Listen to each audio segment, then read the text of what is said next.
Alright, survivors, welcome back to another episode of Kingdom Death Monster, where we will continue the story of our little settlement called Just Home. Just Home, easy to remember.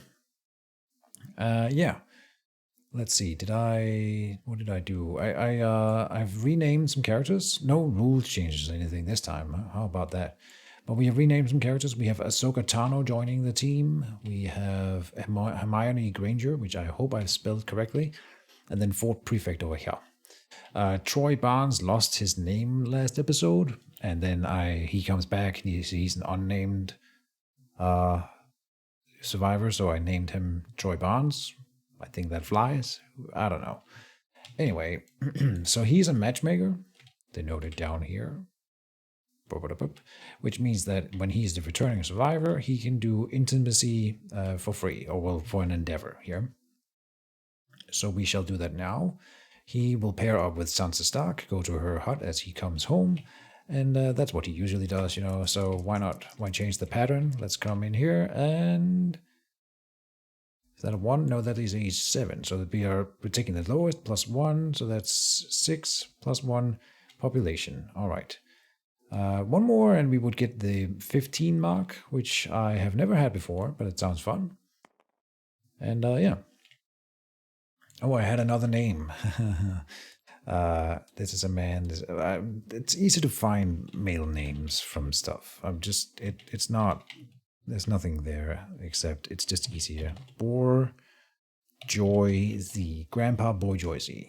A very, very obscure reference, but from one of my favorite games of all time. And then that's fine. We got the intimacy. Then we'll come up here. And like I said, we don't have a lot of crafting this episode. Or we could do innovation. We need a bone, organ, and a hide. We have organs. We technically have a bone in the black skull, but I don't want to use it. And I don't want to use my feathers for hide. So we're not doing an innovation this year. Which sucks, but yeah, it is what it is. Instead, we will go and make a dark water thing, light forging. And I have checked, we have technically, or we start at research level 1. We can increase the research level, or we can go with what we have. So we have level 1, and then we can activate light forging. We will go and do that. I have set it up over here. And light forging, the way that works is you come in here and says, for a short time, the bizarre physical and chemical properties of the dark place are recreated in a pressurized crystal chamber. Survivors may craft the following gear during the settlement phase. So we are endeavoring to do that, and then we only have tier 1, so we can do these equipment here. And I've lined them up over here. So these are the equipment that you see over there. I'll scroll through them in case you guys are interested. We have gloom bracers, which do give you 6 armor on the hands. But if you ever get an arm injury, you will archive it. Still really strong. Some arrows. The gloom identity, which is 1 armor to all hit locations. Dark water vial, which makes you not gain bleeding tokens anymore for the rest of the encounter. And I think it can be reused. It says used once per showdown. Normally consume to me would mean that you destroy the card, but I don't think so. It would have to say like archive this card. So you can still keep it and use it every turn. That's really nice. And not every turn, but every showdown. And then I will scroll over the rest of them. They are really, really good equipment, especially this little katana thing here, and you can pause if you want to see them. But it's going to be really expensive to get to Dark Water Tier 3, and then you also need more Dark Water to get there. And I don't think we can choose to hunt the Slenderman and get Dark Water, so I don't even really know how we would get it. But maybe we will see the Slenderman again, you know, and then maybe, who knows. I'm going to have some Dark Water left over. Either way, we are spending 1 endeavor to activate light forging, and then we are spending 1 dark water and 3 organs to craft a gloom Mindy, which is fun. I'm taking it mostly because it's fun. I think it's gonna be a good item for us to get. It has 1 extra armor to all hit locations for a character, and it stacks with other armor, right? So that could be very useful. And I need more stuff in general. We're taking on, like I said, a level 2 monster this episode. So we need the extra stuff. And I'm doing the level 2 because I've been reading. In fact, I've been going through. We can talk a bit about this. I've been going through all the monsters that we have access to here. I opened each of them and looked at like what kind of rewards we could get, and also a little bit about some of the level 2 versions of, and what we would get out of them. And I was kind of disappointed to see like the white lion here. I'm not even sure we can beat a level 2 white lion. We probably could, but you get here, you get 4 basic and 2 white, so you get 2 more white lion resources from taking on level 2. The level 1 we can basically stomp. Level 2 will probably be a really tough fight, and we get 2 more resources, and it's nothing. It's nothing, man. It's just so dumb. Sorry. Is it dumb? I don't know. Maybe it's balanced. It feels like it isn't worth it. Meanwhile, a level 2 Gorm here. This is mostly, well, we could do a level 1 and we would probably stomp it. Level 2 here will be a challenge, for sure. But we also get the Gormery and the Gorm Assist and the Greedo Invasion, which I have looked at, and they're not like game breaking, any of them, but it will be a nice addition. We get them for free. We don't get rid of the Gorm Climate because we would need the Song of the Brave. And I thought it would be nice to see a new monster. This way we also learn a little bit about the Gorm. It looks really silly. Look at that monster. Like a baby with a monster baby, basically, with a thing protruding like a little, like that fish. Isn't that anglerfish that I'm thinking of? It has like this lure in front of it. Whatever. So we are departing to beat one of those, and we will craft that Mindy armor. And then we have a shadow dancing that we want to do with our new teammate Ahsoka Tano here. She's gonna roll on that. It's kind of, I was really looking through the rules to see, or like not just reading this one in detail to see could we not get +2 to rolling on it, because I don't want to roll a sneak attack. I want to get a random fighting art, because the sneak attack fighting art, it's not bad, but it's not the greatest either. There's definitely better fighting arts. So I was hoping that we could get a different one. We'll see. She gets +2 to it. Ahsoka Tano rolling on the dancing. Oh, we roll a 1. Okay, so we get +3 insanity. And then a random fighting art. Sweet. What I wanted. And then now, with my luck, we will get just some trash. But let's see. Oh, we got a, right, like that. And we got Vengeance. When a survivor dies during the showdown, gain +4 survival and 1 strength token. So that's probably worse than the sneak attack, to be fair. But there's the chance that we would have gotten something amazing. Like this is a secret fighting art. Okay. Chase has a fighting art. Secret fighting art. Maybe I'm wrong. Tumble would have been better. Berserker would have been better. And so on and so forth. There's also the Blotted Out, which is a fighting art. We could have been unlucky and found this. But whatever. I also like rolling the dice, Okay. That is all of the development done. There was no more endeavors. Nothing else to craft. We have gotten these things here. I will add the Mindy here. Acanthus there and Acanthus there. Yeah. All gear grids are full. That's fine. And let's see. Then we will do departure bonuses because it is a hunt. There's a hunt phase with the Gorm. So, and I read that. Oh, that's right. You depart to hunt level 2 Gorm. Grotto. Well, who dares wins, or whatever, however it goes, right? Let's clean up the showdown so it doesn't reveal too much. But let's see. Departure bonuses. I don't know if I already did them. I did not. So, timeline. We get +3 survival, +2 insanity. I'm fairly confident, but then now with that extra event, I'm now doubting myself, I'll be honest. So insanity for everyone. And I've never fought a Gorm before. I was looking at like the Dragon King. Like he is definitely, even at level 1, stronger than other level 2 monsters, right? So I think the Gorm was on par with the other monsters at level 1. That's what I gathered. And so if we could do a level 2 lion or level 2 antelope, we can surely also do a level 2 Gorm, right? Pause for dramatic effect. We gain a luck token here. Token. Departure. Here, extra survival. It's full. Yep. Oh, I meant to the monster grease. We want to make sure we activate its. No, that's not the one. What was it? Oh, yeah. Here's the affixes that we need to resolve. We need to get this scrap sword fixed so that it does its extra thing, and we can do that with the reverberating lantern. I think, and was it the bandage? Yeah, these two will fix together and make a blue. If we can squeeze that in here.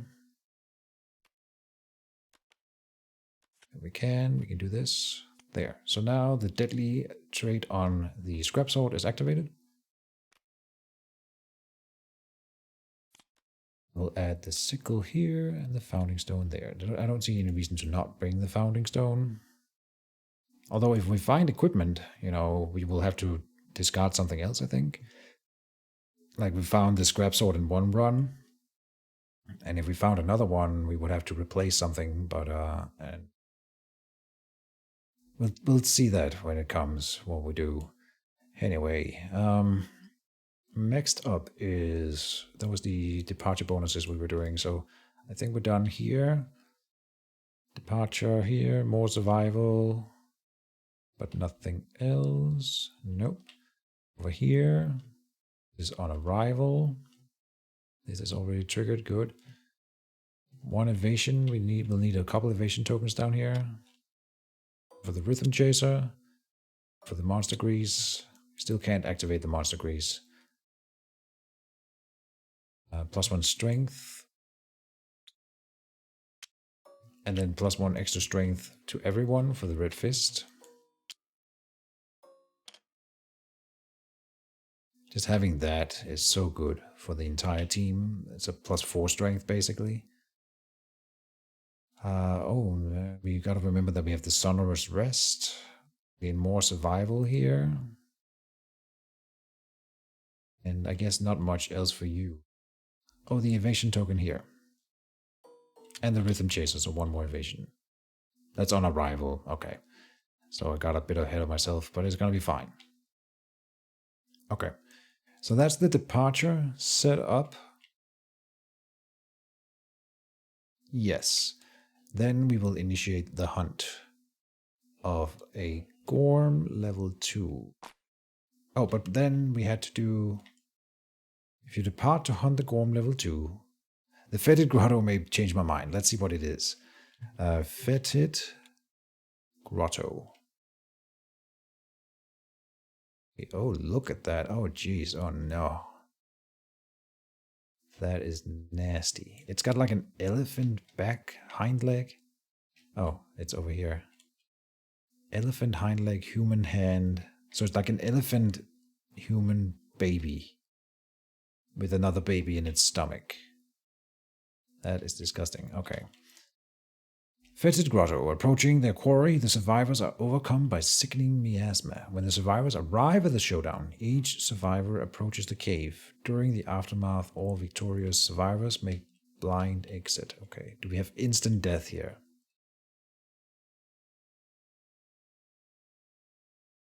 I don't see instant death there. Okay.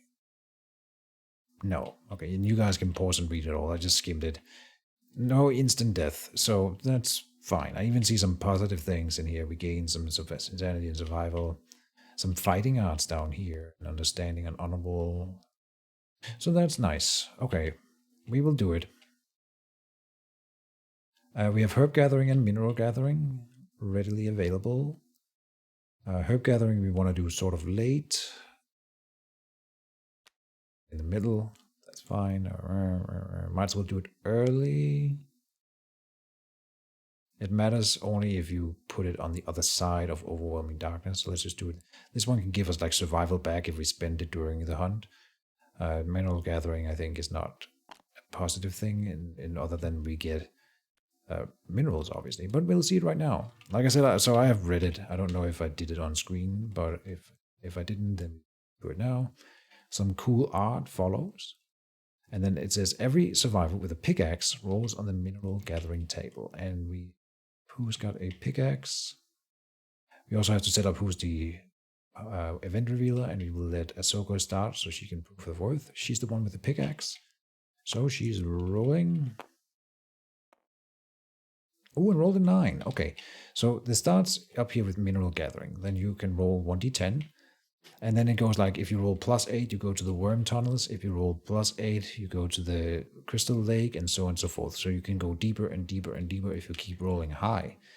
So I haven't really studied these down here, but let's talk about it, I guess. Gain 1 scrap basic resource. If this event occurs after overwhelming darkness, you find a cave. Oh. What? Resolve all rolls on mineral gathering, then any survivor may descend to the worm. Find a cave. Is that only... So we only get to go to the cave if we are in overwhelming darkness, I guess. I'm gonna have to Google that real quick. Alright, so I can't really find anything about it specifically, but I don't think there's any doubt. If it occurs after overwhelming darkness, comma, you find a cave. Resolve all rolls, then any... It must have to be after overwhelming darkness. On the other hand, though, I've learned that you can put the mineral gathering on the overwhelming darkness space, and then you will resolve overwhelming darkness first, and then any other cards in the same space. So we can put it here, and we would get the bonus. The same goes for herb gathering, in fact. So I think putting them both here is kind of nice, and I don't see any reason why we cannot. So I'm going to retcon us rolling that one time and have them lie here, because that's so much more valuable for both of them. So I'm sorry about that little retcon, but we're doing it that way because, well, the monster might move, and then we get denied them, but we should try it. Go for gold, right? So here we go. Anyway, flatter Earth. The survivors lose their quarry's trail in a field of stone faces so badly crushed by the passing of Gorm herds that nothing remains but a carpet of fine pebbles. Gorm herds. There are herds of these things. Fun. All right, so 1d10. A 6. Distracted. Move the Gorm one space away from the survivors on the hunt board. Alright. And we don't want to get to starvation, but that's unlikely, I guess. That's it. Next hunt revealer will be Wendy then. Mating fields. Sounds disgusting. Ahead, the ground is covered in mounds of foul-smelling, corrosive vomit. Any of the survivors may choose to investigate. Each that does gain +1 courage and rolls on the table. Can they die from this? No, but we can gain resources. Does everyone have insanity to tank brain damage? Yes. Okay. Everyone will do this. I don't see why not. 1 event damage to the leg location. Oh no. No, we'll do that. And then everyone gains a courage. Sure. Courage.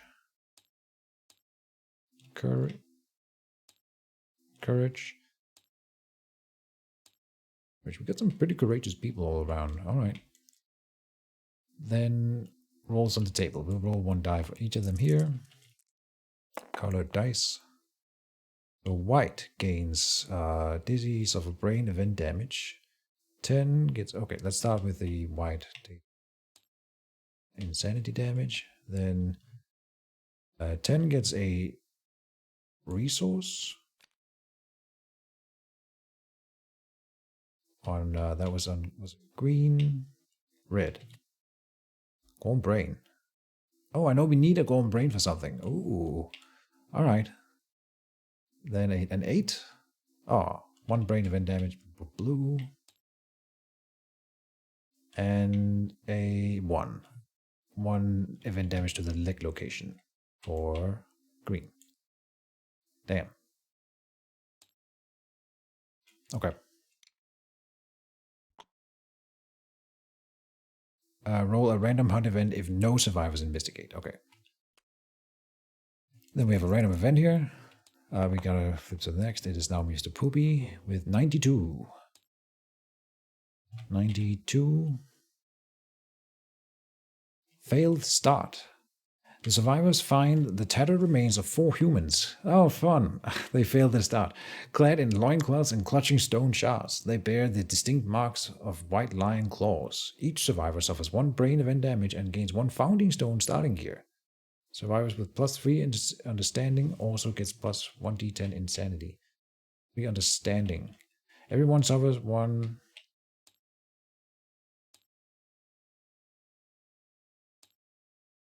1d10 insanity for you. You have +3 understanding. That's because they know what happened, I guess. And not for you, and not for you. And then you said we got a founding stone for each character. That's kind of cool, but we don't have space for it. That's exactly what I said before. Okay, we could get rid of the loincloths. Honestly, they're not good enough to consider keeping if we discard them for a founding stone. We gain 4, but I mean, there's not many things that I would discard for one of those. I think the loincloths are fair enough. So they go down in armor, but it's 1 armor. Come on, what's the chance that that makes the difference? Cough, cough. Now we're gonna die. So we'll take 2 founding stones then. And throw them at the Gorm. Why not, you know? So yeah. Anything else? Fail start.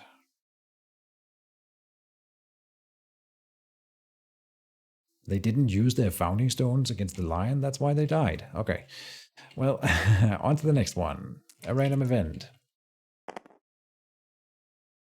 59. I don't think we've had 59 either. 59. Signs of battle. Just like before, the survivors come upon the remains of a terrible battle between their quarry and some unknown foe. The event revealer may choose to investigate. The next reveal, by the way, so that's Troy. If they do, gain +1 courage and roll 1d10. Otherwise, roll again on the hunt table. Oh, the monster would ambush us here. What can we find? Gain a random basic resource or a random basic resource. I mean, a basic resource would be real great. They also gain +1 courage for Troy. Yeah, don't roll 1 or 2. Oh, come on, please don't. Oh, I thought for a second there. Okay, so the remains are human. The distraught and enraged survivor suffers 1 brain event damage. If the settlement has graves, they bury the dead. Otherwise, we cannibalize gaining a random basic resource. So everyone takes a brain damage again.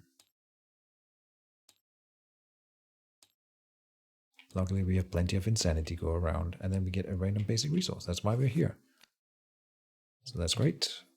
A monster hide. Cherish that one. Good.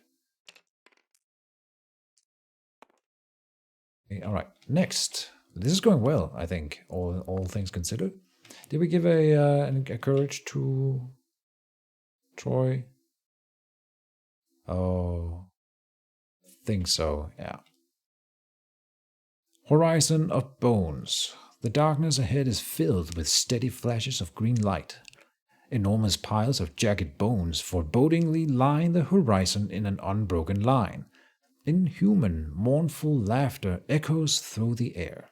If any survivor has 5+ hunt XP and 3+ courage, you press forward, fearfully sneaking through the bone wall. All survivors gain +1 courage. Otherwise, we would gain roll a random hunt event. But we do have that. +3 courage, yeah, easy. And 5 hunt XP. 1, 2, 3, 4, 5. So we can satisfy it with Wendy. And then everyone gains, what was it, a courage again? Courage again. All right. Amazing. Yeah. All right. And then we get to the herb gathering and mineral gathering. But first, we will have to do overwhelming darkness. Oh, it's right up here. Yeah. So all survivors must determine their paths and walk them simultaneously. You can die on the leftmost path, but if you have +3 courage, you can do the path of the brave instead of the insane thing, which we will want to do. Or you can spend all your survival on the left side there. So you can get 1 crab spider, vermin resource, or post-traumatic stress disorder. That doesn't sound nice. Here we can, on the right side, we can gain +1 population. Gain the leader fighting art. I thought we did that already. Maybe not. Okay, but whatever. We're doing this one on the right there. Yeah. No, I've read this one earlier. Okay. Yes, we are doing the right path with whoever we can over instead of doing the insane path. So for you, you are, for example, courageous. So you will roll, is it 1d10? Yes. So let's take them one at a time. Wendy is taking the path of the brave, getting 5. A massive whale swims overhead. Your guts quiver with its booming cries. You vomit in fear, but keep a brave face. Gain -1 evasion token. Damn. After this event, all other survivors gain +1 survival from your bold display. I don't think we can have more survival. No, we cannot. Okay. Um. So gained -1 evasion and +1 survival for everyone, so that didn't matter. All right, next up is Mr. Poopy Butthole. He's gonna do the brave path. We can gain population here, that would be nice. 3. -1 accuracy token. It's rough. And that's it. You punch yourself in the face to chase away doubt. Gain -1 accuracy token. Okay. Then Troy will also do brave path for sure. Compared to, you can also die in the middle one here. Yeah, definitely do that one. 6 is the same as before, -1 evasion token. That's not what we wanted from you. Okay, and then the final one is insane. No, she's not insane. Okay. And she's not courageous either, though, so she will have to walk the middle path here. The path of the doomed. And she rolled a 1 and dies. Okay, wow. Ahsoka Tano. Use the Force. God damn it. She doesn't even make it to the first showdown. Oh my god. Alright, this one here. 3. You glimpse a nightmare whale swimming overhead. Your heart shrivels, lose half your survival, rounded down, and gain the post-traumatic stress disorder. Not a good start for you, eh? Down to 2. Post-traumatic stress disorder. So she spent her lifetime reroll and post-stress disorder. The last hunt was harrowing. All you can do is cower and relive the trauma. Only time can heal your wounds. Next similar phase, you do not contribute or participate in any endeavors. Skip the next hunt to recover. Okay. So I guess it's like a one-time thing. No, not here. Here, skip the next hunt. Okay, we got through the overwhelming darkness. Now we will do... Let's do mineral gathering first, because I think herb gathering will give us like supplies where we don't, or and survival back and stuff. Maybe we spend it in the mineral gathering is what I'm thinking. So Wendy is the new event reveal here, by the way. Okay, let's attempt this again. Now we will not roll above 8, obviously, because no one be that lucky. So we have 1 pickaxe. So Katano. Oh, so close. Okay, but 4 then. Gain 1 broken lantern basic resource. A sudden rock slide catches you off guard. Suffer 2 event damage to a random hit location. God damn it. What did you give me? A scrap? Broken lantern basic resource. That is one of these. And a damage to a random hit location. We should take the broken lantern from here. because we can't keep finding the same basic resources. There's like a limited one per run, I think. To the legs, 2 damage. All right. Could be worse. So that's the same as a scrap we gained over there. So we didn't, and we got it. It became worse by redoing this. What do you know? But it would have been fun to delve into the mines, right? The caves. So that's why we did it this way. Okay. Oh well. Then herb gathering. And the art for this one is just showing that nothing in this game is not trying to kill you. Everything in this game is trying to kill us. Even the fauna. Oh, sorry, the flora. Herb gathering. Each survivor must make a special gathering roll, so everyone can participate here. To make a gathering roll, a survivor nominates any number of d10s, rolls them. If 2 or more dice are the same result, your score is 0. Otherwise, add all your dice result to your gathering score. Add all the survivors' gathering scores to make a single final score and consult the herb exploration table. And we get plus 10 if the survivors have passed the overwhelming darkness base. Now it says we have to pass it, not... I still think we would get it here. I hope I'm right about it. So we get plus 10. And we need to go to plus 75 in order to explore the swamp over here.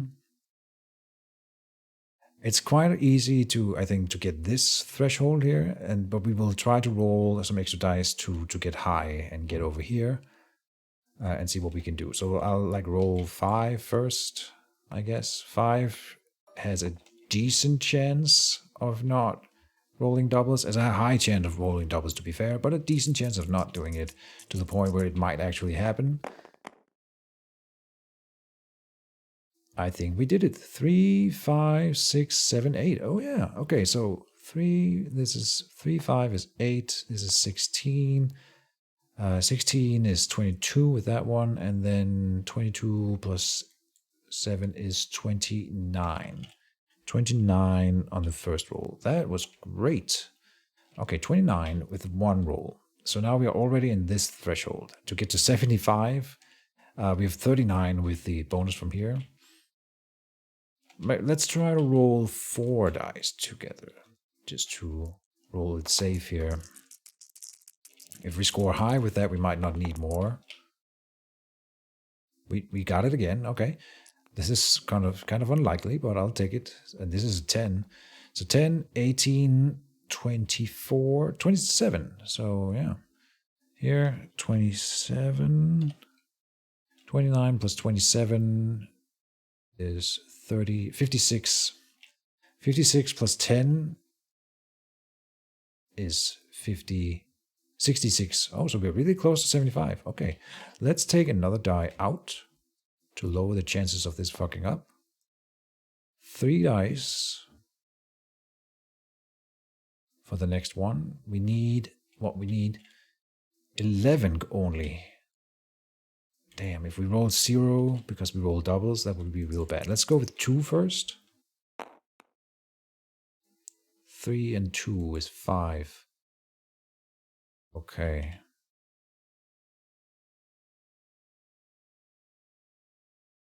Oh man, 56, 61 plus 10 is 71. So we need 4.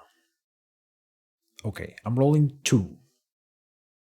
That should give us 4 in like most cases. Oh, okay. I thought for a second it would be an 8.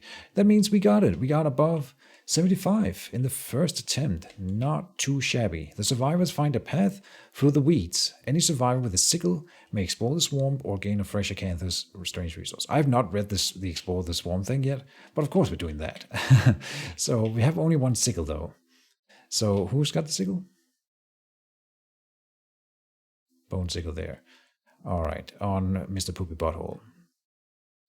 Okay, it's just 1d10. All right. If the settlement has survival of the fittest, you manage to escape. Oh, and we do that. Okay, so there's no instant death as far as I can see then. Oh my god. We rolled a 1, so we have the survival of the fittest, so we escape. God damn it. Okay, well, whatever. He didn't get punished.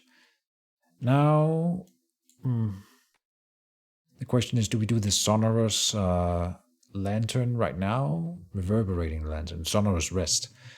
I think we can do it after the next thing here. So here's a random event. 17. 1, 7. Face to face. Amidst the sea of stone faces, one catches the event revealer's eye. Right, we have to click here. That is Mr. Poopy Butthole. They feel compelled to investigate. Gain +1 courage again. God damn.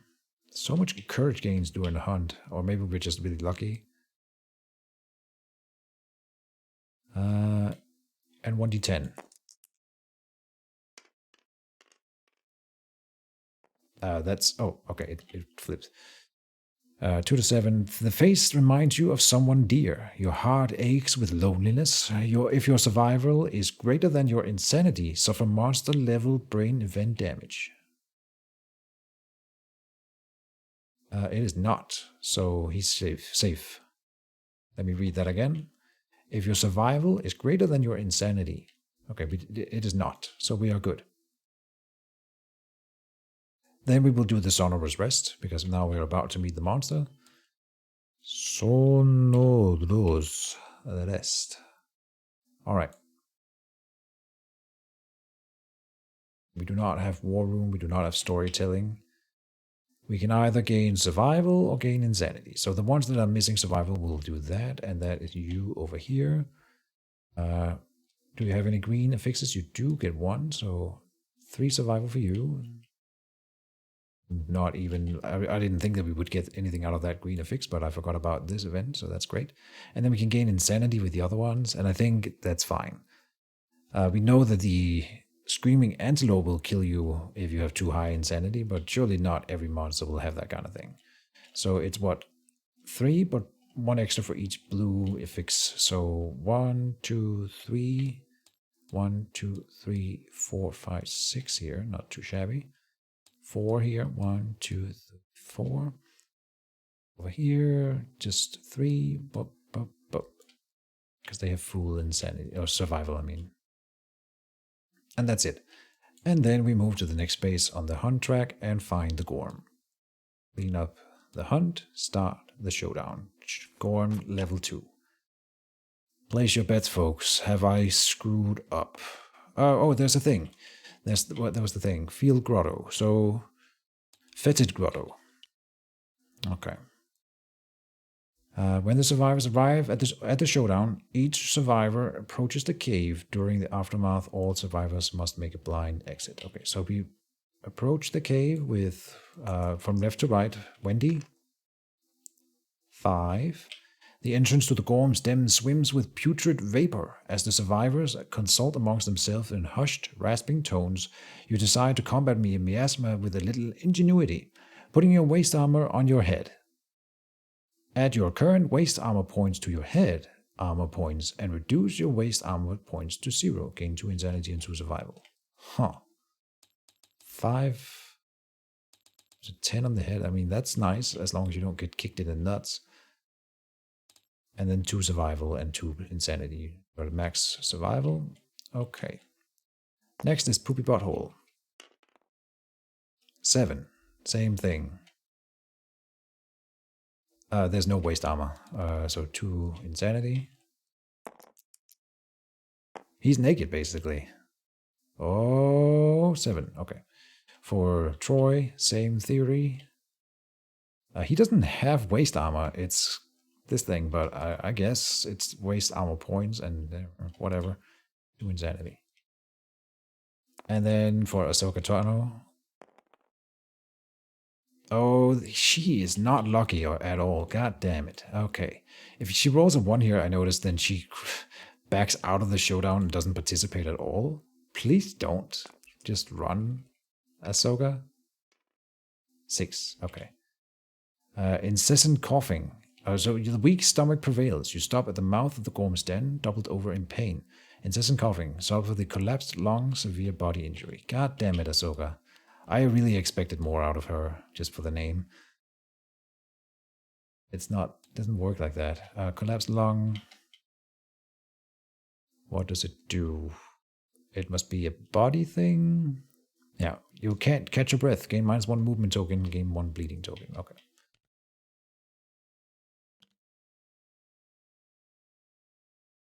So we've had some pretty nasty things done to us. I know we gained a lot of courage and insanity, but more, we've got, what, 3, 4 negative tokens spread out of our characters. That does not make me feel good. But, well, and we got some resources, so, I mean, if we get through it, it's fine. If we die because of all these debuffs, then bad. Obviously. So, yeah. Way back to the showdown. So we did the Fetid Grotto. Illuminate is his... Did I read this up here? One day. Let's do that. I don't know if I did. Jesus. One day, great woe fell upon the settlement. Unrelenting storms raged overhead.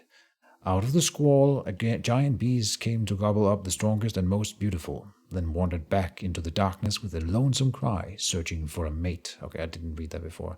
So, yeah, apparently this one just really wants to make babies. That seems to be their whole thing. Its instinct is to illuminate. The Gorm's bulk increases in intensity. Oh, it's like it's little light bulb at the head of the lure on the top of its head, suddenly making the darkness light. Until the end of the next round, all survivors are now threats, even if they are knocked down or used an effect that says otherwise. And insane survivors are thrown into wild fits if they are knocked down. Okay. That's everyone. So it would knock down everyone when it does its instinct, but not attack. That's nice. And then we've got Mushed. All survivors with 3 or less hunt XP gain -2 accuracy and +2 strength tokens. Okay. You Ahsoka Tano. Accuracy is not great, to be honest. The strength, I think, but there you go.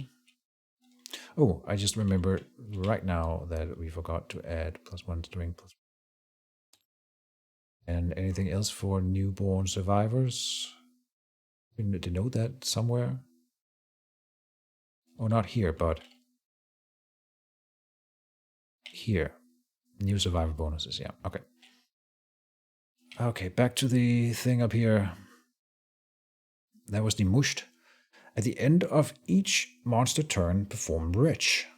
Retch is move the Gorm 2 spaces backwards. Survivors in the vomit zone suffers not event damage, but monster level damage to a random hit location that ignores armor. Oh boy. So don't stand in front of this guy. Look at that vomit zone. 2 spaces backwards. So even if you're like at the 2 sides of it, you would be hit here. You need to be like here or at the backside. And since it moves through you, it will move backwards into you. Well, it's at the end of his turn, to be fair, but he would move 2 spaces back. Oh my god, that's so nasty. At the end of each monster turn. Gorm's Den. The yawning maw of the Gorm's Den belches dizzying fumes. Survivors cannot spend Surge. What? Unless they spend an additional survival. Damn. But we got tall grass, that's nice. And we get some, let's see, 2 random terrain cards set up normally. One of them roll was an Acanthus, so we get another Acanthus. Up to 4. We will do arrival bonuses before I set that up. We get tactic cards, more insanity here. So she can still tank fairly effectively with her mortal bonus, because that would work even on the Wretch. So we definitely want Wendy to be like the frontliner tanking here. And we get a tactic. We set that. What do we get? Lance Formation. While the survivors are standing in this formation, the survivor in the magenta position gains +2 speed and 2 strength. Huh. I gotta say that's not very good, but we'll try to use it. Extra speed can be a backside, so that's interesting. Now we get one more over here to Troy. Quad Strike. Have not seen this one. It says, during the survivor's turn, if the survivors and monsters are arranged according to the diagram above, you may spend 1 survival to quarter strike. If you do, each survivor rolls 1d10 and adds their strength attribute bonus. If the total result is equal to or higher than the monster's toughness, the monster is knocked down and suffers 1 wound. During the survivor's turn, if it's not like a once per showdown type of thing. And it's just 1 automatic wound. You may spend 1 survival, so this is Troy spending 1 survival. It must be him. So that is insane. Heck yeah. Okay, that's really nice. We will try to do that a lot. Knocking the opponent down means no reactions, you know. That was on arrival. Arrival. I don't think we have more on arrival stuff. We had the insanity there. Then the rhythm chasers happen now, but that's fine. Okay. That gives me some confidence. Up some acanthus. 1, 2, 3, 4, 5. Is it 5? 6. Like that. Just a round. 1, 2, 1, 2, 3, 4, 5, 6. A pattern. Like that. Oh yeah, next to the tall grasses obviously is really good, because then we can stand in the grass and activate them. And then we have this giant stone face, which is an obstacle. Move on to any space occupied by giant. Oh yeah, you can climb on top of this one and shoot for a longer range. So that's great for us. Set up at least 5 spaces away from all board edges. We can place it like over 1, 2, 3, 4, 5. Like this maybe. And where do we start? Yeah, that's what I was thinking. We can start right next to it with Mr. Poopy. Here. 1, 2, 3. It goes 1, 2, 3. Yeah. In that spot. It's gonna go first, I presume. Place the center in the board. Yeah. Okay. So we will put Wendy in front, Ahsoka on the side. Maybe a little bit more on the side because she's kind of vulnerable. And then Troy here. Hope that it goes for Wendy here. And then we can come in from this. Oh, we want to set up for the quad strike. So then Mr. Poopy will not be climbing up on the thing. Maybe if the quad strike is not easy to set up, we will just jump up on its stone face, but otherwise we can move in and do the quad strike. I would presume, now that I think about it, that the quad strike on this one also works, even though it's 3x3. We would have just it by the corners, right? Yeah, I'm assuming so. The lance formation is gonna be tricky. That I don't like that one, but whatever. Okay. All right, let's murder a Gorm. How hard can it be? I'm a little bit iffy. I did read the basic action for it, and that one's not super scary. Now we got to remember that it has +1 damage when we are fighting at level 2, and +1 speed. So it's rolling 3 dice at accuracy 2 up, 2 damage per. So it's quite damaging now, but yeah. And she's negative weight over here. Okay. Yeah. I guess we're ready. 14 Gorm AI. It's basic. The level 1 is 10. So. Oh. Rawhide Drum. On arrival, all survivors gain +1 insanity. And that matters because the more she has, the more tankiness she has. And he's almost out there. All right. I don't think I forgot anything else, but I'm obviously wrong about it. Now we will start fighting, though. And the first thing that happens is a Gorm AI. Dice gods be with us. Believe in the heart of the cards. It's a mood. When this comes into play, draw another AI. Any survivors that end their act in the stomping zone suffers knockback 5 and is knocked down. Stomping zone. When the monster is wounded, discard this card. Okay. And then draw another AI. Flatten. Random survivor in blind spot. There are none. Then closest survivor in field of view in range. And that would be all of them. So we can choose. Then it will move an attack target. Turn the Gorm so the target is in the monster's blind spot. What? Speed 5, accuracy 2, 2 damage. After damage, target suffers bash and knockback 5. So it has speed 6 and does 3 damage per hit.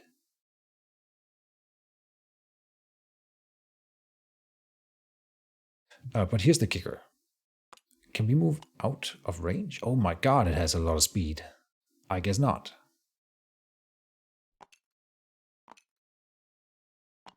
We cannot get out of range. If I had said here, we would have been able to get out of range. But we cannot. Okay. Fun.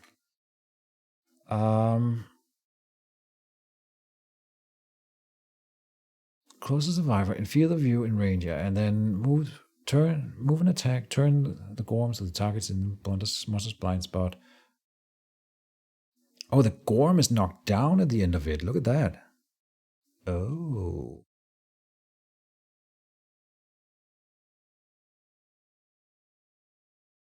I am wondering how that interacts with Wretch.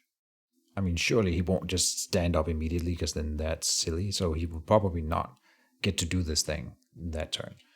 Okay, so the Gorm getting knocked down, that's nice. I think we will just try to tank it. Well, good luck. 6 dice. That's the first time we see a 6 die attack from a monster. Oh, that was too many.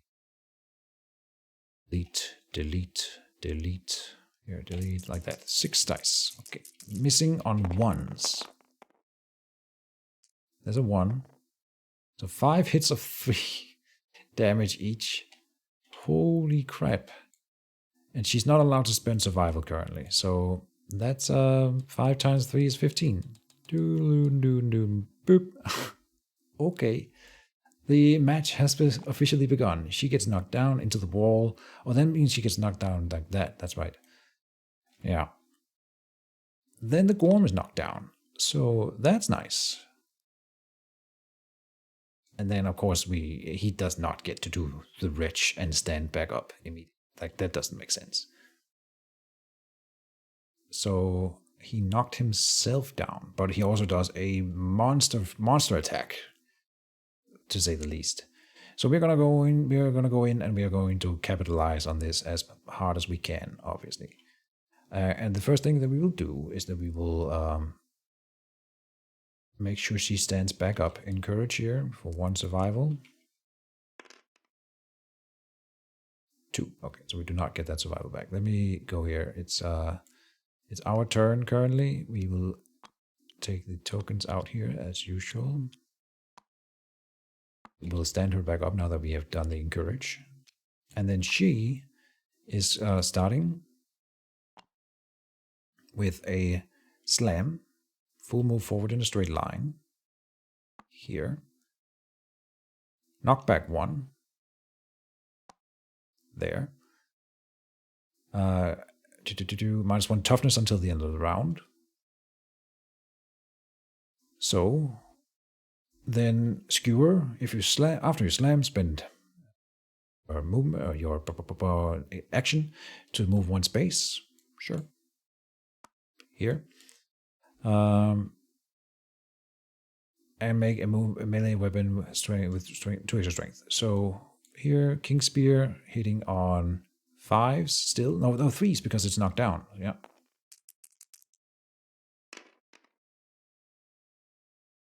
So 1 hit, and it is wounded on 2s, basically. Mammoth Testes. I don't know if we shuffle, but I think it's shuffled automatically. I'll just do a quick shuffle. If you attack from the Gorm's flank, we are not, but it doesn't matter. Yeah. Then we are just trying to wound. Oh.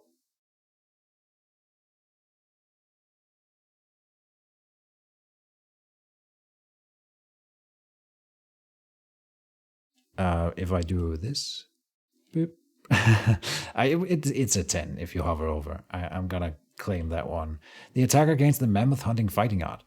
If the Gorm is enraged, the Gorm is enraged and gains +1 damage token.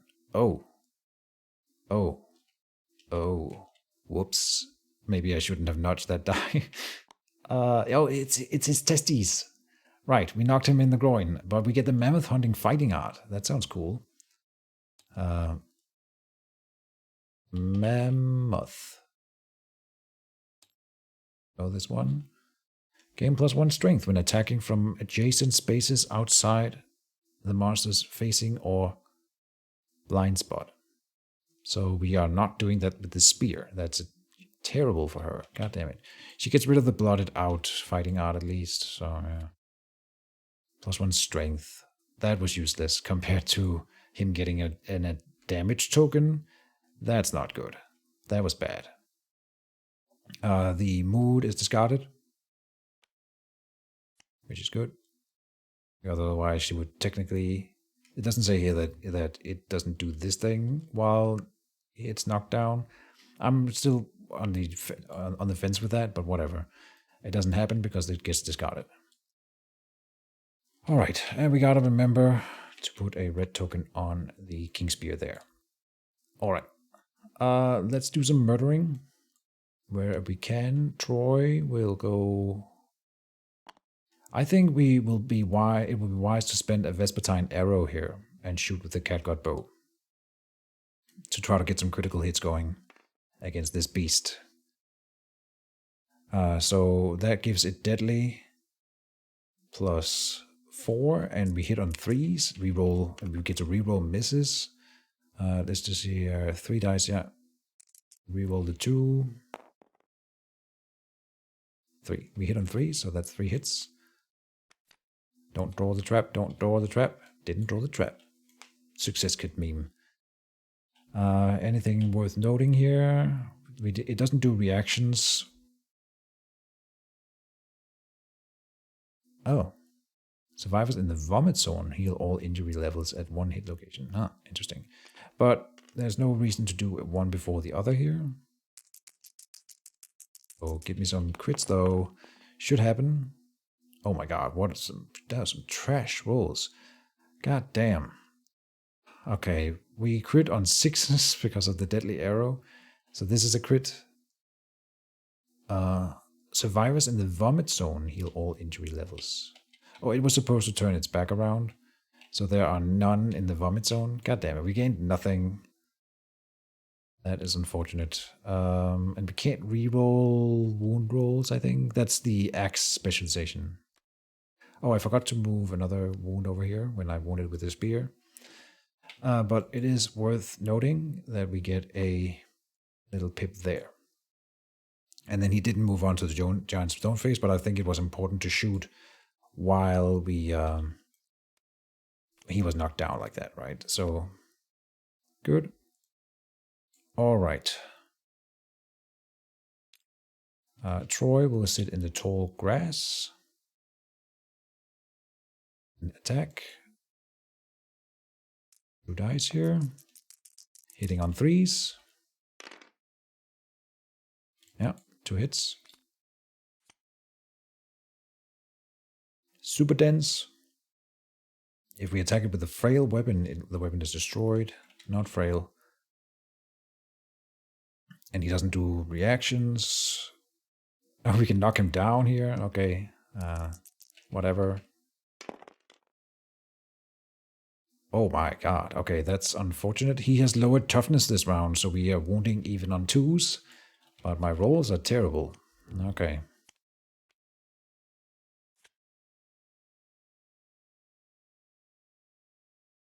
Yeah, we still get to wound there, and we did not get the critical effect there. Okay. But could be worse. We did get to wound, and we got to wound with the cleaver there. Good. Then Ahsoka. It's gonna stand up and do stuff to us. I'm very scared, to be honest. But I guess it's knocked down. I gotta go for it. So I think the scrap sword is her best bet. And it is deadly, so it crits on 9s as well. So two dice. Gotta be the same color here. Hitting on 3s. God damn it, only 1. Mammoth Crowded Fangs. If you attack from the Gorm's flank, we get +2 to attempting to wound this location. Okay, and so then we were already wounding on 2s, but now we are for sure. So 1 die. Crit? No. That is a wound. God damn, man, the dice rolls. Good thing we have such good stats, otherwise we would not be hitting anything. And then the Gorm gets its turn. I mean, Oh, no. Oh, before we do that. Uh-oh. Before we move on, I know I already clicked. We already did encourage here. We can search, obviously. So we will while the thing is knocked down.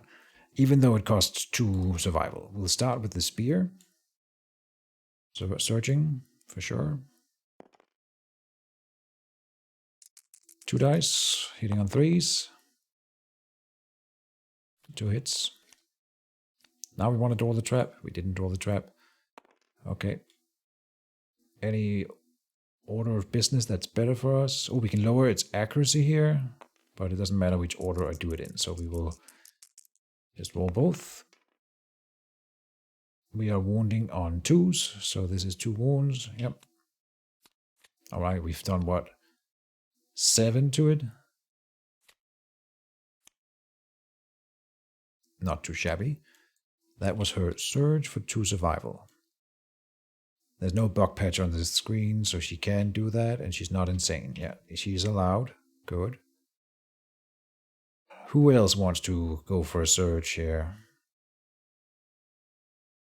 I think we will do it with you, because you can re-roll 2 dice here and try to gain the survival back. That's always nice. That's 1 back. An attack with the scrap sword.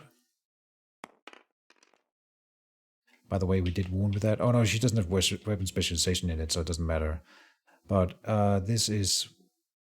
They're hitting on 3s, so this is 2 hits.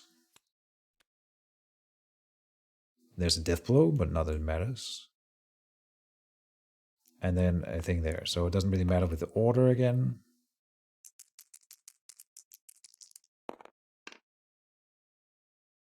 Okay, terrible rolls, but we are wounding on 2s, so it's fine. 2 more. Good thing that we are so strong. And we didn't death blow it. Nice. Oh, you can gain +1 permanent speed. Huh. Okay, well. That was one surge, another surge, and then Poopy Butthole could dash over and then surge. Bone daggers. I mean, we're gonna find the trap eventually, of course, but we have to find it in this fight in order to get past it and start wounding and continue to wound it. So I think I will I'll surge with Troy while it's knocked down. I say we go all out. Only 1 hit. Yeah, we're hitting on 3s. Mammoth Rear Clubfoot. Okay. 8. 8 is not a crit. So it's just a wound. Okay, and then Poopy Butthole. I am going to dash with him for 1 survival and run over here. Run away! I have a feeling that it's gonna start murdering people now. So, yeah. Let's see what happens. But to be fair, we dealt 10 damage to it in that turn. Charge. Closest threat facing in range.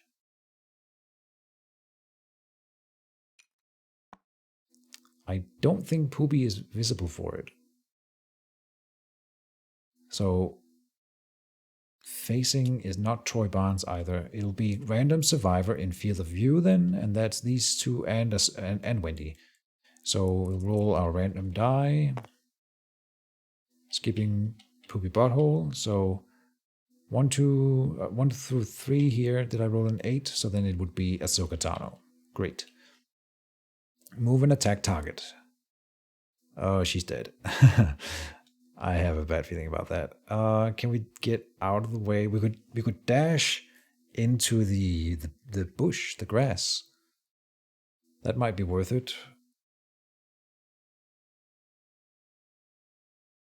Target suffers bash, knockback 5.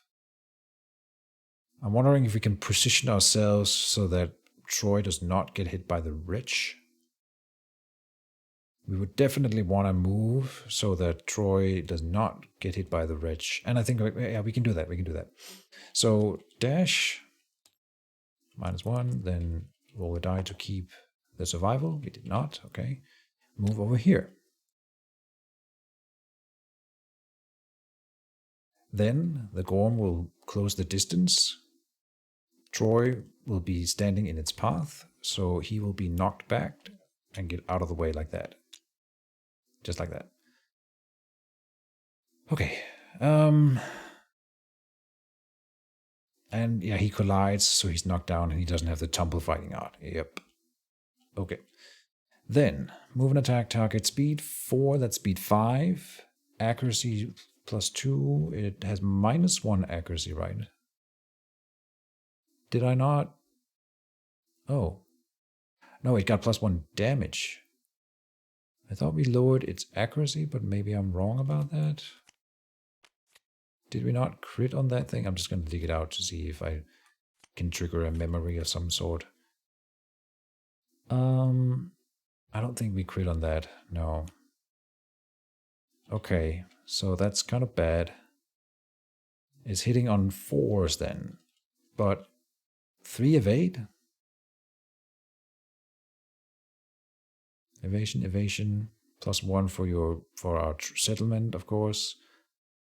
Okay. So 3, that means it hits on 4s, then +3 is 7s with 5 dice. So fairly likely that we will dodge a few of them.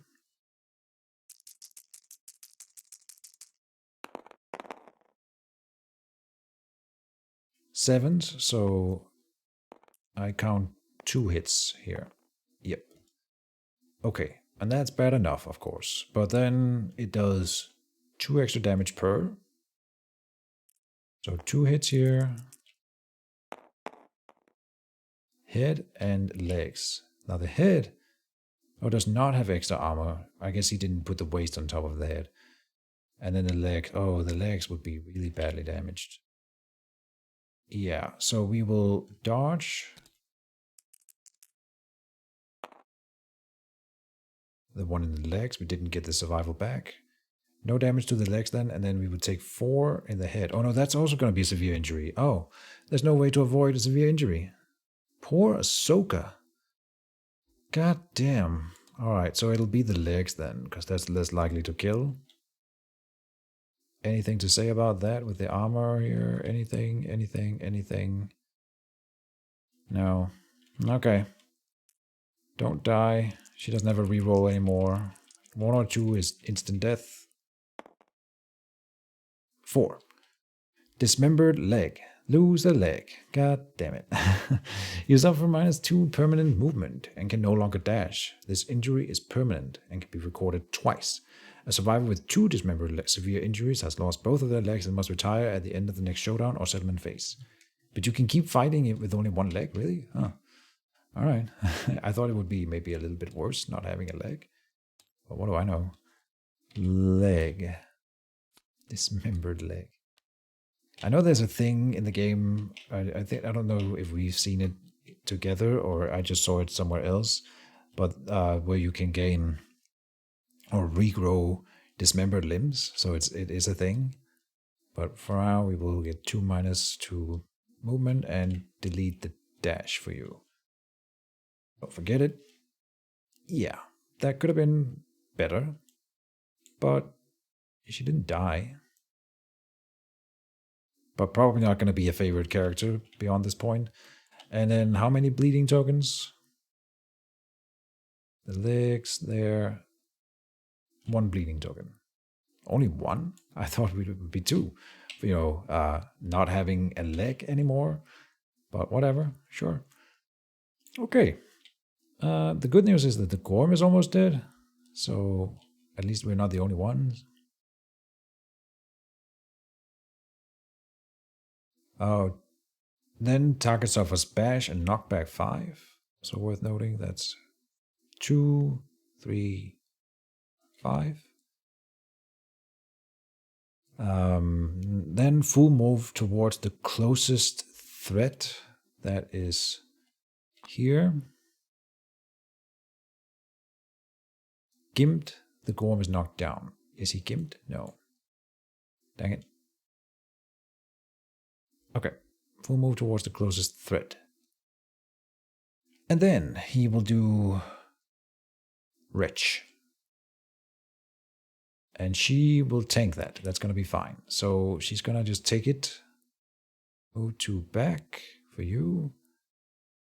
Then suffer damage to a random hit location that ignores armor. So roll it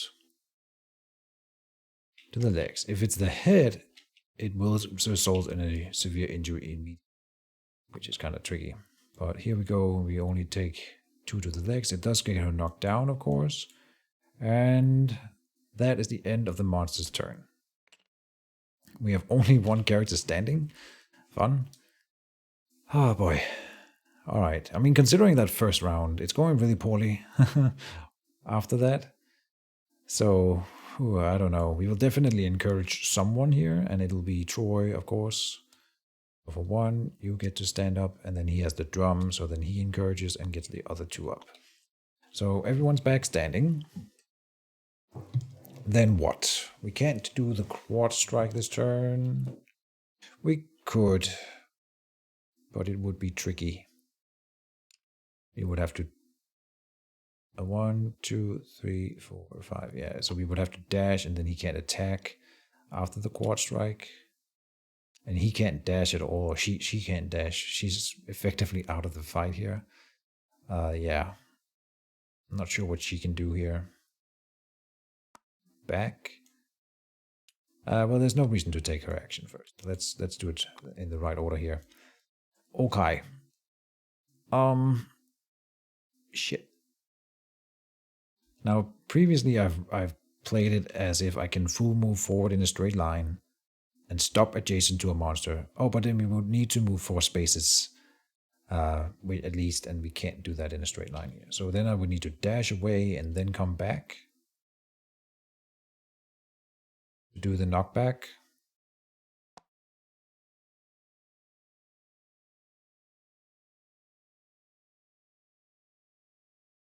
Dash away. And then run over here and slam him. He gets knocked back 1. We'll stay here. And then she stabs it with the spear. Hitting on 5s now. God damn it.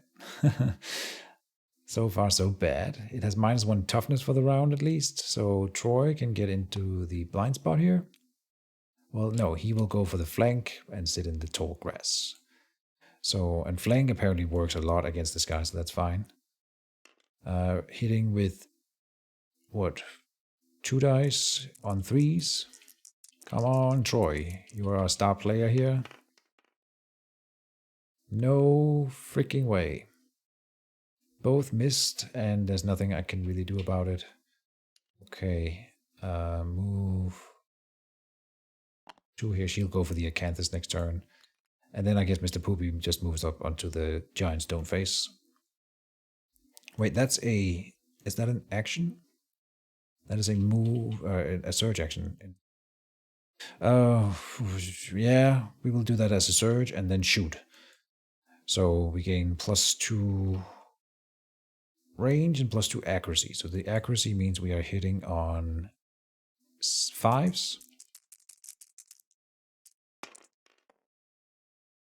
1 hit. Okay. Spongy leg bone. If you attack from the Gorm's flank, we technically are. We gain +2 strength to attack from this location. Good. So a crit would still be nice, but I'll take a wound. 8 is not a crit. So that's just a damage. All right.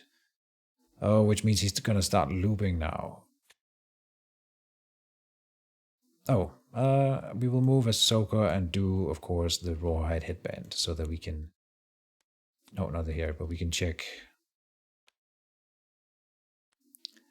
Yeah, it's a little bit of retconning, but we would move her last and do the rawhide headband so we can check here and get rid of the flatten. Oh, we can't. Huh, fun. Yeah, because when this one gets draws, you would draw the flatten after, so we might as well put the flatten on top and not add it and try to get rid of the Thunderfoot. Yep. So we are gonna get flattened, and we're probably going to lose a character now. Can I do anything about this? I can look at the flatten real quick. Random survivor in blind spot. There is none. Closest survivor in field of view in range. That would be Troy. So there's a chance that he just flat out dodges everything. At least. 4 evade here. This character was knocked down, so would have lost an evasion token, by the way.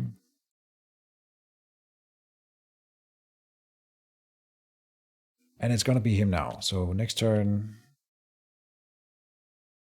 no one in the blind spot. Then closest survivor in field of view in range. That is Troy. Troy, don't die. At least it's going to be knocked down at the end of the action. So we get to kill it, but it's going to kill first. And it does 4 damage per hit. We got 1 dodge in him. Here's 6 dice. And he is hitting on 2s, then +2 for the tall grass, then +4 for Troy. Are we forgetting anything? I don't think so. So, and he does have a Dryad Acanthus, so low chance of dying, but it is there. So yeah, don't die. Also a good chance of nothing happening here. No hit, no hit. 2 hits, 2 10s will always hit. So 2 body locations are being rolled. 2 to the body.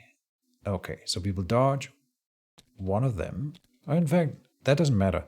I'm pretty sure that if we let them both go in, it'll be 1 severe injury. I'm not 100% on that. Let's just dodge. Get knocked down. Bash and knock back 5. I'm delaying the inevitable here by not doing this first. But we'll go over here and roll. We have the Dryad Acanthus, so this is not going to kill him. 5.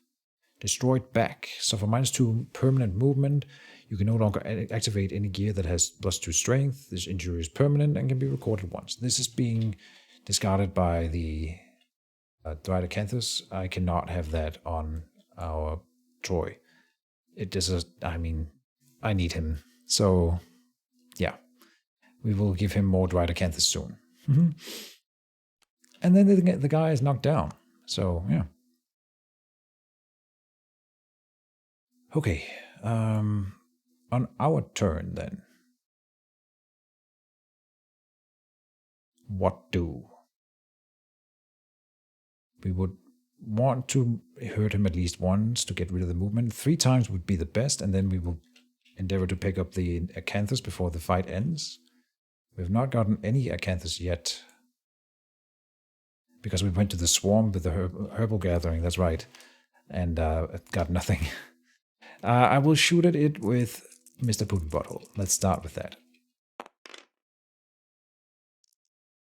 Rerolling misses. It is being hit on 5s. You know what? 2.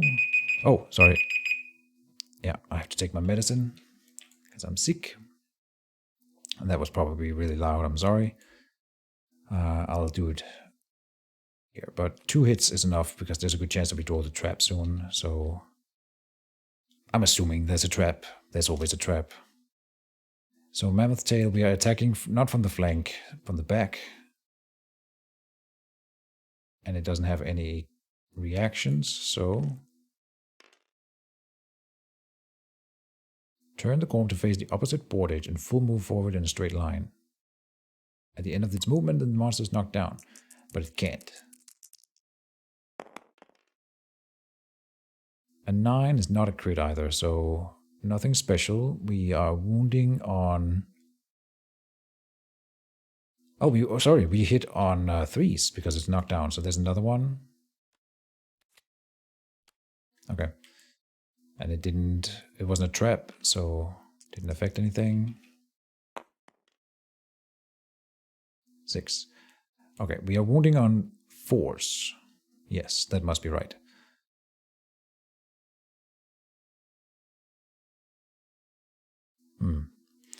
Okay. I feel like I'm forgetting something about it having something until the end of the round. Maybe that was the slam thing with the toughness. But that's definitely over. Anyway, so 1, 2 wounds. Okay, we really want to wound it again so it doesn't keep doing flatten, because that would suck.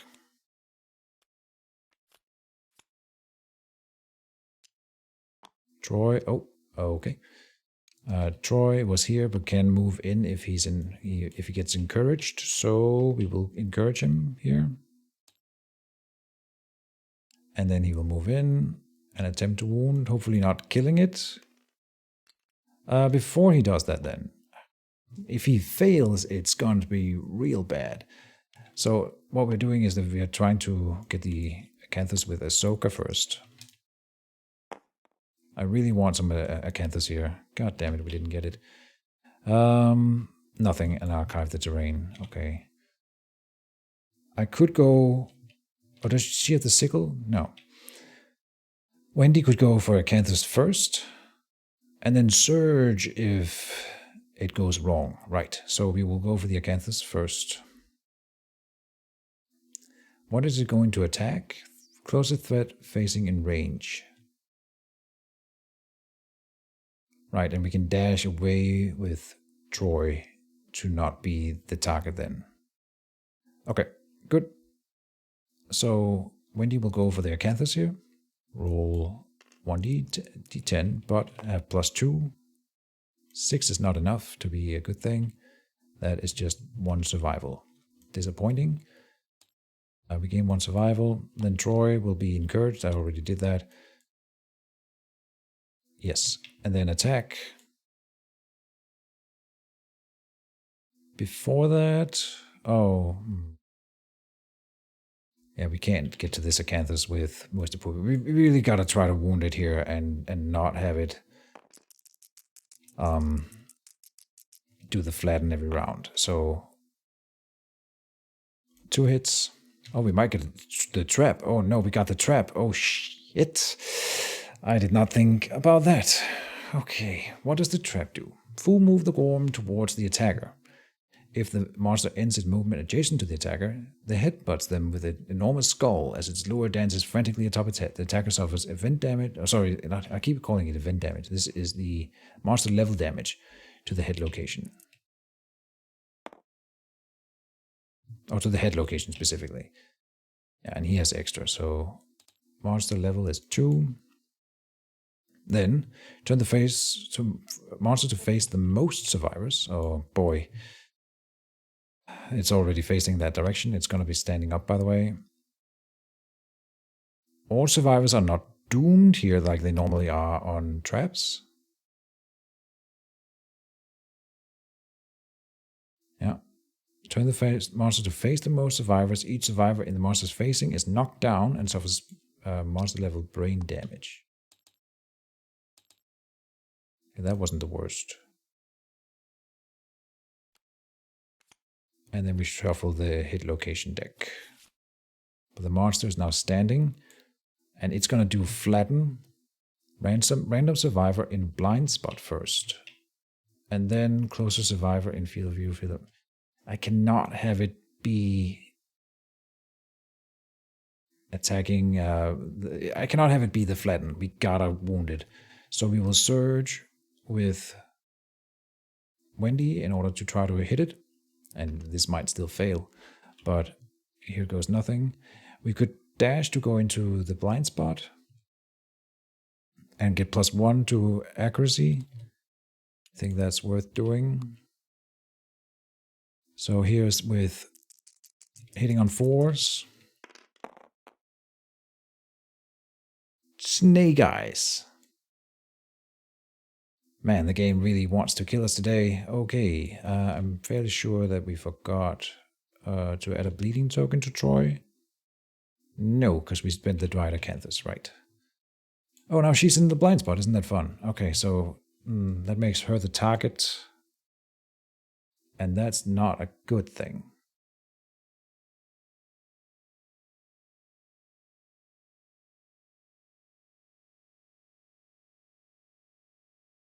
Can we manipulate a bit so that it would be Troy that is targeted?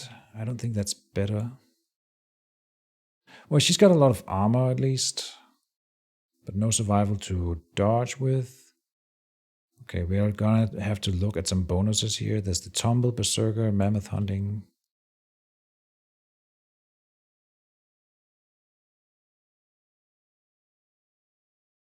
And she doesn't have any Insanity to tank with. It does 4 damage per hit, and it's gonna hit her with every hit, because it hits her on 2s. 6 dice, it's just gonna be too much. We've got the Founding Stone, but these 2 are knocked down. There's no Founding Stone over here, really. Mr. Poopy Butthole has a Founding Stone, but not enough survival to surge. My god, there is nothing to do. Oh, he can dash in and surge and attack. No, he can't because he can't surge. Ah, man. And I started with Mr. Poopy Butthole in this round. I can't believe I went for that Acanthus and now we're gonna lose a character because of it. So it becomes a question of who do we want to lose? No, I can't even move Wendy out. It has to be Wendy. Okay, any other actions that we can take, like dashing or making people stand up? No. There's this red vial. Oh, that gives you a survival. Oh, hold on. We can get an attack here. And we can make it a Founding Stone guaranteed critical. So it's not the flatten action. Encourage. Yeah, so the time spent looking at my stuff here was worth it. You will stand up. You will drink the red vial. Get rid of bleeds and gain 1 survival. Then surge for 2 survival. And throw the Founding Stone for the guaranteed critical. Now, it could be a trap that we draw here. It's not the trap. And it's the Mammoth Wrinkled Elbow. Critical wound. The Gorm's pathetic howl emboldens the survivors. The attacker gains +1 survival. Okay. Whatever. But that's a wound. So just like that, we are now not dying. Incredible. Now we will be targeted by the basic action every round. And it has speed 3. Accuracy 2+ still. So he's hitting on 7s against Troy, who will take 3 damage per, can tank it in every location except waist and body, and he can dodge once because it's going to be the next turn here and he's going to refresh that. So fairly good chances of him surviving it.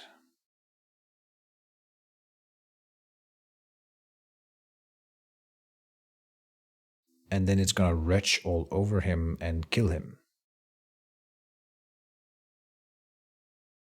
But I think we have to try this.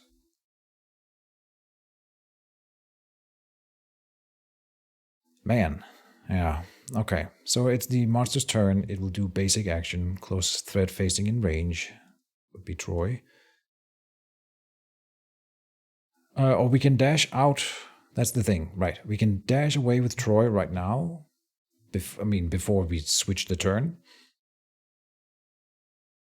He did not have dash spent, I think.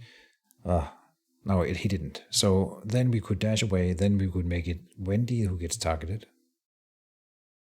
Yeah, because then there would be no threat facing in range. Then closest survivor is Oh, it's not in field of view. Oh, that would still be Troy then. Yeah, let's just have it be Troy. That's fine. Okay. So, accuracy 2, evade 4, plus 2 for the tall grass makes it 7s. Just double checking. Speed 3. Fairly good chance of dodging some of the blows here. 2 hits is 1 too many, in my opinion. Okay. Waist and body, the 2 locations we couldn't dodge on both on. Oh my god. Game, why? Shit. Body or waist? Let's just check which has higher kill rates. That it's kind of the same.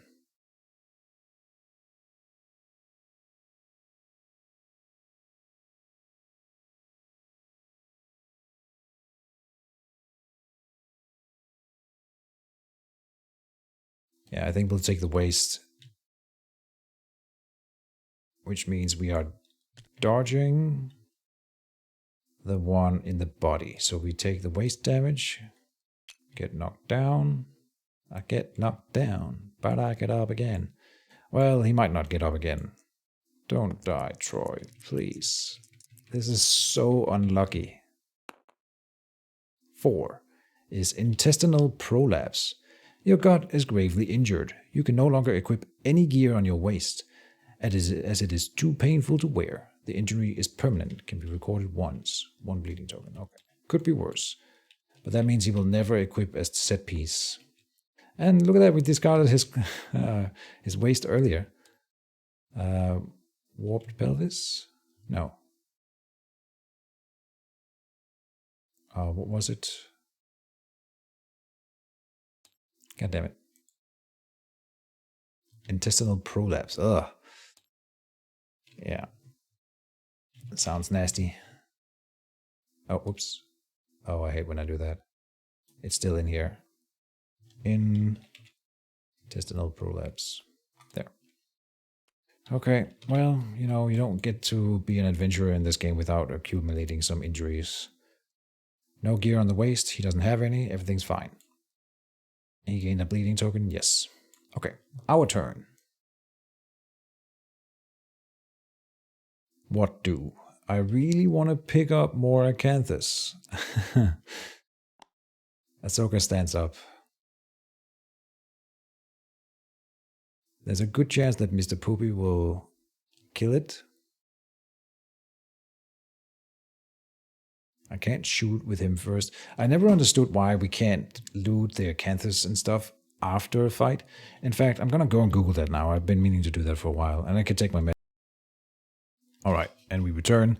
Of course you can't loot after a battle, that would make the game too easy. So if we want the Acanthus, we have to loot it now, before we move on. We can encourage Troy here. So we've got 2 kill chances on the Gorm. First the Archer and then Troy. So I will go for the Acanthus. Gosh darn it. I need it. She should have the sickle. No freaking way. Man, we've low rolled this entire fight. We had suffered 1 damage in the arms for trying. And then discard the terrain. God damn it. Now we will end this fight. I don't want to do this anymore. Shoot it. That is Mr. Poopy with the catgut bow hitting on 7s. So 1, but we got 2 rerolls here. Or we can reroll misses once. Okay, 1 hit. We only need 1 damage. Could we make it a crit and gain a resource? Could we be that lucky? We've not gained any crit resources either. Oh, no. 4 is a hit, a wound though. So, blip, we did it. But not without suffering some injuries here, yeah. That could have been a lot worse, to be fair.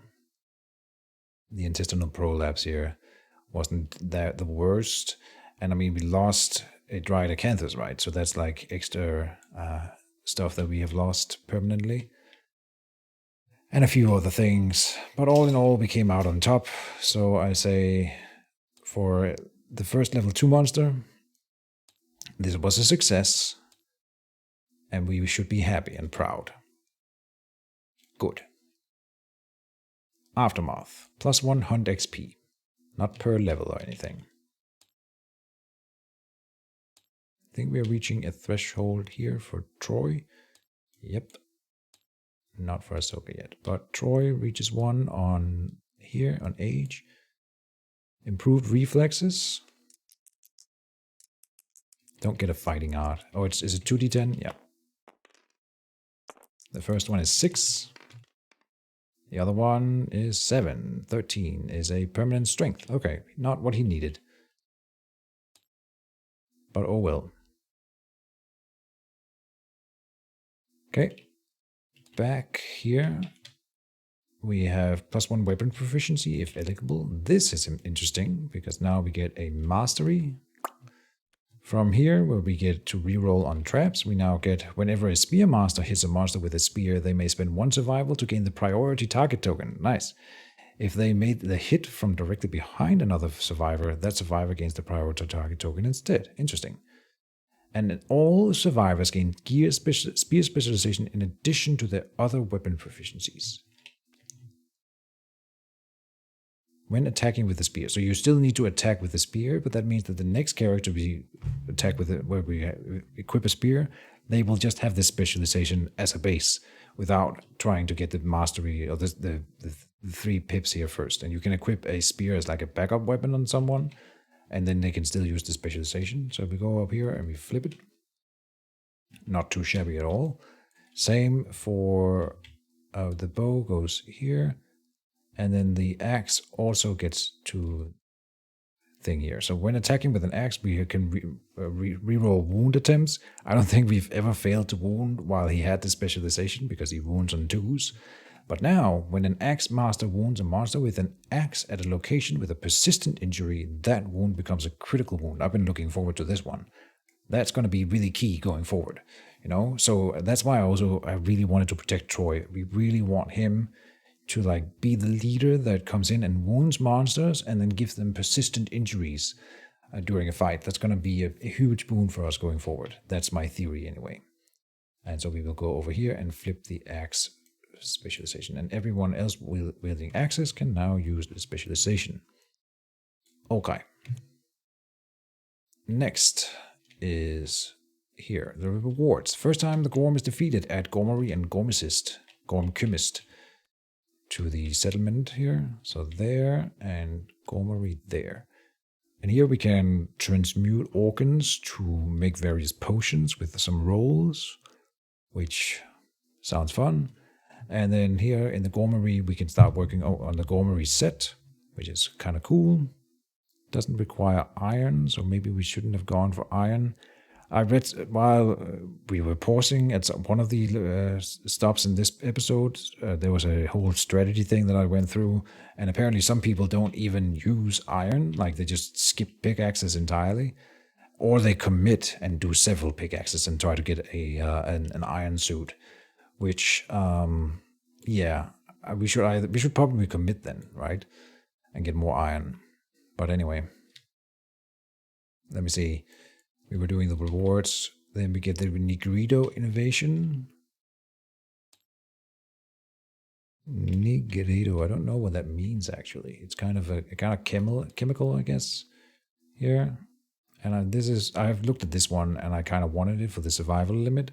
I think that's a great reward for defeating a monster. So getting 1 more survival limit on this settlement is great. Then it says once this lantern year, we can endeavor to roll 1d10 and get an elixir of disintegration, archive and bone resource, or elixir of reshaping. Spend 3 bones to gain 1 dense bone Gorm resource. Nice.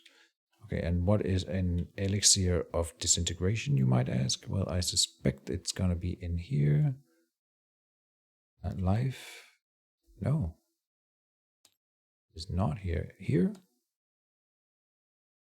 Elixir of disintegration is not here. Okay, what about in rare gear? No. Oh, okay. Interesting. Elixir of disintegration. Well, I will find out what that is for the next episode. I'll write that down. Elixir of disintegration. There. Okay.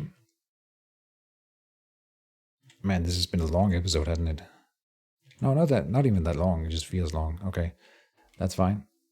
The group gains the following rewards: 4 basic and then 6 Gorm resources. So shuffle both here.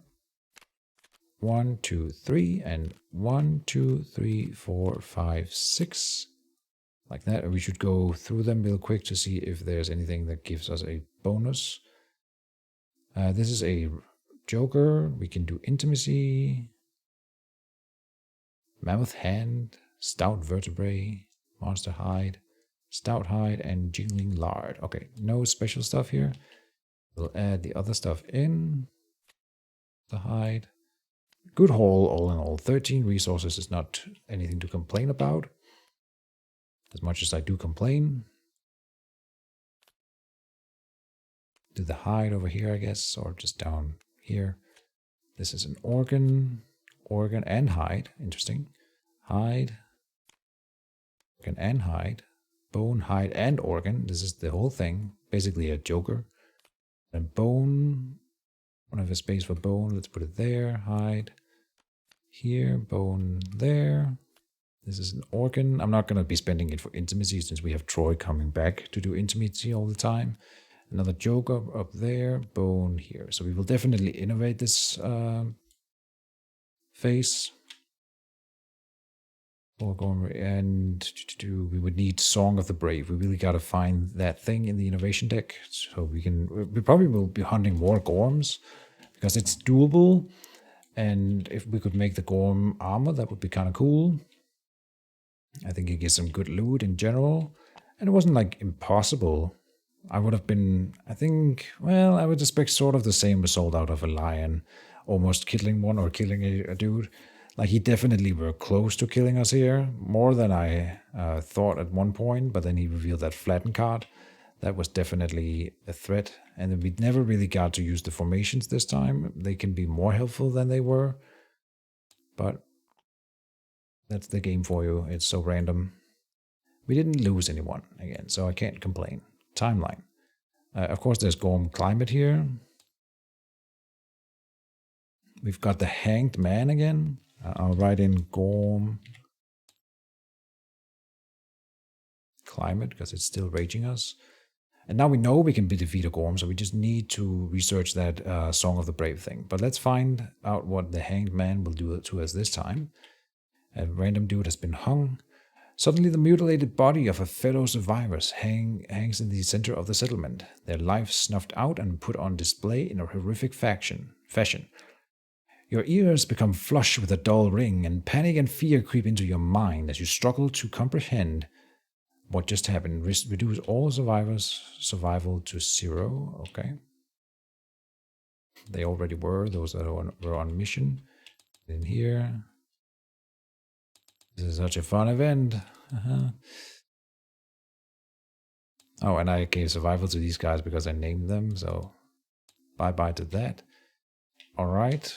Just before we do anything else, we were supposed to do Survivor's Return. We heal and reset, but gain Endeavor. Do we have a Tinker on the mission here? Let me copy that. Do we have a Tinker on the mission?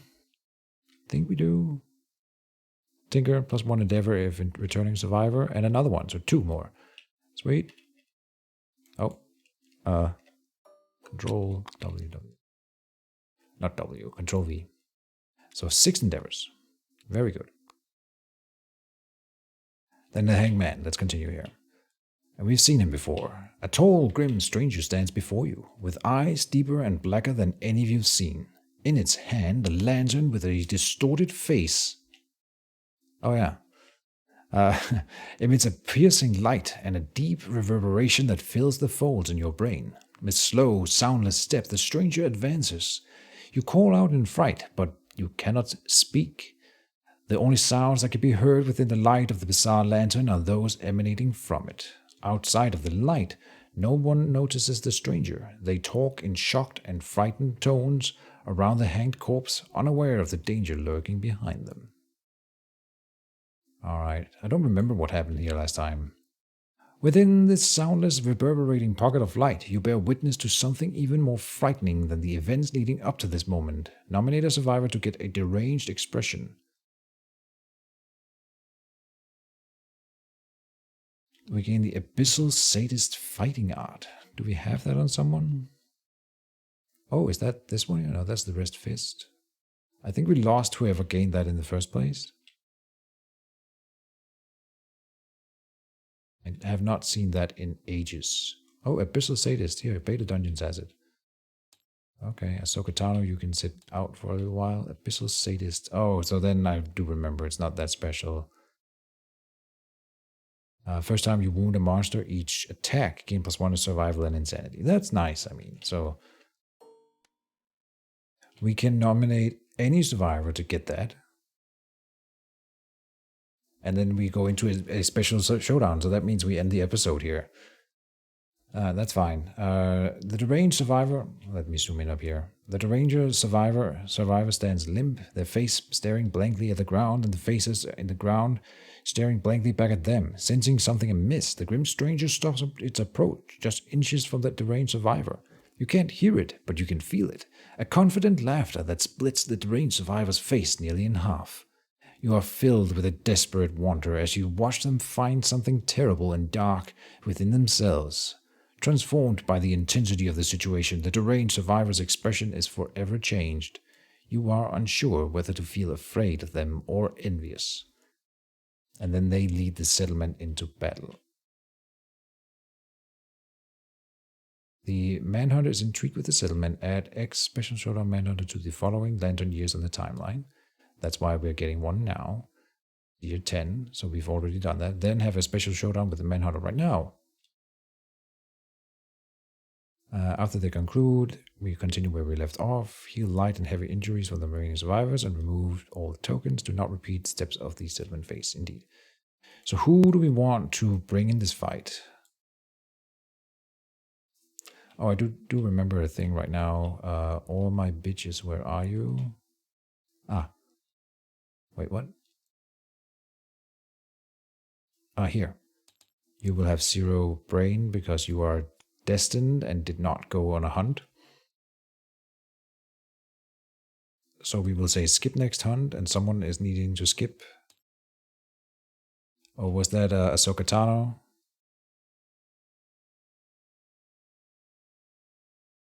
Yes, skip next hunt. So she cannot go on this one.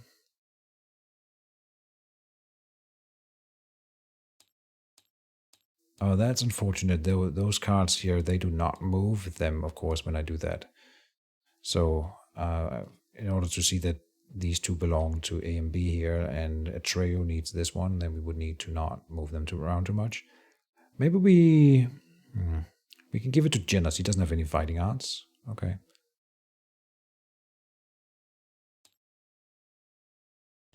Genos. Haven't seen you in a while.